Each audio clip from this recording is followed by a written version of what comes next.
And the title of this mini podcast is What Would You Do?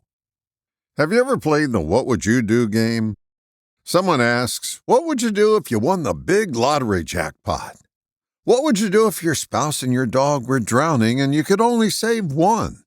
What would you do if you found out your boss was stealing money from the company, but if you told, you'd have to give back the giant raise you just received? I'm sure your questions could be more creative than the ones I've offered, but what is the point of the game? It's to have you envision yourself in an unlikely situation and predict what you would do. You may think you know what you'd do, but that's only theoretical.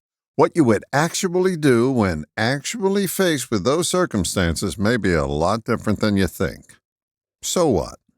It's my assertion that we too often think our way through life rather than live our lives.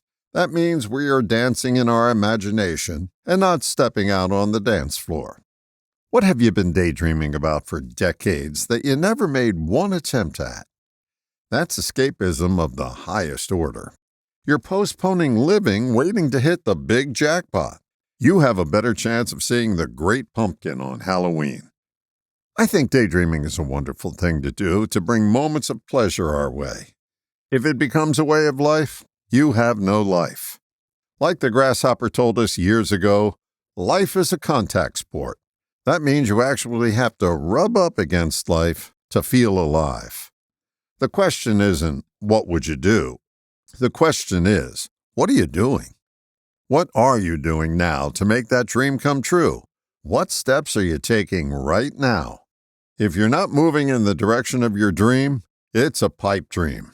And continuing to play What Would You Do is a surefire way to make sure it never comes true. All the best, John.